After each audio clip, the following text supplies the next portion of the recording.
ஒரு மனுஷனோட வளர்ச்சியை தடுக்க என்னென்ன சதித்திட்டம் தீட்டுறாங்க பாருங்க.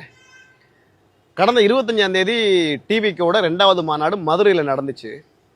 எல்லா கட்சிக்காரங்களும் நினைச்சாங்க இதுல கூட்டம் அவ்வளோ வராது, மாநாடு தோல்வி அடைஞ்சிரும், இதோட விஜய் ஷார்ட் க்ளோஸ் அப்படின்னு நினைச்சாங்க.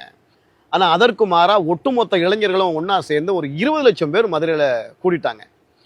இதை இவங்களால ஜீர்ணிக்க முடியல. எப்படா அது, நம்ம 300 500 1000 கொடுத்து கூப்பிடுறோம், அப்போ கூட இவ்வளவு பேர் வரமாட்டேங்கிறான், இவன் மூஞ்சியை பார்க்க இவ்வளவு பேர் வரானா, இதுக்கு ஏதாவது வழி பண்ணணுமே, கொஞ்சம் எப்படியாவது அழிச்சிடணுமேன்னு பிளான் பண்ணி விஜய் நடந்து போனது சரியில்லை, மாநாட்டுக்கு போட்ட பந்தல் சரியில்லை, இளைஞர்களுக்கு பாதுகாப்பு சரியில்லை, குடிக்க தண்ணி இல்லை, சாப்பிட சாப்பாடு இல்லை, ஒண்ணுக்கு போக இடம் இல்லை.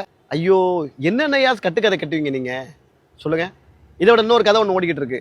அந்த மாநாட்டில் விஜய் வாக்கிங் வரும்போது ஒரு பையன் அவரை பார்க்குற ஆர்வத்தில் மேலே ஏறும்போது பவுன்சர் என்ன பண்ணாங்க, தூக்கி கீழே போட்டாங்க. அதை அவன் தப்பிச்சிட்டான். அந்த பையனுக்கு அடிபட்ட மாதிரி ஒரு 4 பேரை செட் பண்ணி, நான் தான் அந்த பையன், எனக்கு நெஞ்சில் அடிபட்டுச்சுன்னு ஒருத்தன் பேசுறான், எனக்கு குஞ்சில் அடிபட்டுச்சுன்னு ஒருத்தன் பேசுறான். இன்னும் எத்தனை பேரை செட் பண்ண போறீங்கன்னே தெரியலையே. ஆள் இல்லாத ஊர்ல அண்ணன் தான் எம்எல்ஏன்ற மாதிரி 2 கட்சிக்கும் மாற்று கட்சி உருவாகவே கூடாது, நம்ம 2 பேருமே சேர்ந்து தமிழ்நாட்டை அழிச்சிடணும்னு முடிவு பண்ணிட்டீங்களா? ஒருத்தன் புதுசா ஒரு நல்லது பண்ணிடக்கூடாதா? எதுக்கு இவ்வளவு தூரம் ஒரு வன்மம்? அதே மாதிரி உங்க கட்சி மாநாடு போடும்போது ஒரு 5 லட்சம் பேர் 6 லட்சம் பேர் கூடுவாங்க. அந்த மாநாட்டில் எத்தனை பேர் இடிபாடுல சிக்கி செத்துருக்காங்க, போகும்போது வரும்போது விபத்து ஏற்பட்டு செத்துருக்காங்க, கூட்ட நெரிசல்ல செத்துருக்காங்க. இந்த மாதிரி பல விபத்துகள் நடந்திருக்கு. ஆனா எந்த நியூஸும் பேப்பர்லயும் டிவிலையும் வந்தது கிடையாது. ஆனா புதுசா ஒருத்தன் வளர்ந்து வரவனை அப்படியே காலில் போட்டு கசக்கி மிதிச்சு அமிச்சிடணும்ல. யாருமே வரக்கூடாது. என்ன அநியாயம் பண்ணாலும் நம்மளோட முடிஞ்சிடணும். இன்னும் என்னென்ன பண்ண போறாங்கன்றது தெரியல. இதே மாதிரி தான் நல்லா வளர்ந்து வந்த கேப்டனை பல பேர் சதி பண்ணி அட்ரஸ் இல்லாமல் ஆக்குனாங்க. கேப்டனை பண்ண மாதிரியே விஜய் ஏதாவது பண்ணிடணும்னு நினைக்கிறாங்க. அது கண்டிப்பாக நடக்காது.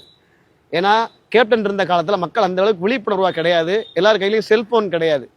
ஆனால் இன்னைக்கு எல்லார் கையிலையும் செல்ஃபோன் இருக்குது, விழிப்புணர்வு இருக்குது. அதனால் என்னதான் கட்டுக்கதையை கட்டி ஒருத்தனை அழிக்க நினச்சாலும் அது கண்டிப்பாக நடக்காது. அதே மாதிரி கட்சி மாநாடு நடத்துகிற விஜய் அவர்கள் அடுத்த மாநாட்டிலையாவது தன்னுடைய கொள்கை கோட்பாடு எல்லாம் அறிவிக்கணும். இளைஞர்களுக்கு ஒரு கட்டுப்பாடு விதிக்கணும். இந்த கோட்டை தாண்டி வரக்கூடாது அப்படின்றத விதிக்கணும். ஏன்னா உங்கள் உயிருக்கு ஒரு ஆபத்து ஏற்பட்டுருச்சு அப்படின்னா நீங்கள் தலைவனாக மதிக்கக்கூடிய விஜய் அவர்களுடைய கட்சியை இல்லாமல் ஆக்கிடுவாங்க. அதை புரிஞ்சுக்கோங்க. இதாவது ஒரு விபத்து நடந்துடாதா, ஏன்னா ஒரு 4 பேர் செத்து போயிட மாட்டானா, இதோட இவன் அட்ரஸ் இல்லாமல் ஆக்கிட மாட்டோமா அப்படின்னு பல கட்சிகள் கங்கணம் கட்டிட்டு அலைகிறாங்க. நீங்கள் தான் அதுக்கு உறுதுணையாக இருந்து ஒரு மாநாட்டுக்கு போகிறோமா, மீட்டிங் போகிறோமா, நம்ம எந்த அளவுக்கு பக்குவமாக இருக்கணும், எங்கே ஏறணும் எங்கே ஏறக்கூடாது. நீங்கள் மேலே ஏறும்போது உங்கள் கைகால் ஒடிஞ்சு விபத்து ஏற்படுறது மட்டும் இல்லாமல் எந்த கட்சி வந்தால் நாடு நல்லா இருக்கும்னு நினைக்கிறீங்களோ அந்த கட்சி வரவிடாமல் பண்ணிடுவாங்க. அதுக்கு பல சதி நடக்குது. அதுக்கு நீங்கள்லாம் ஒத்துழைப்பு கொடுக்கணும்.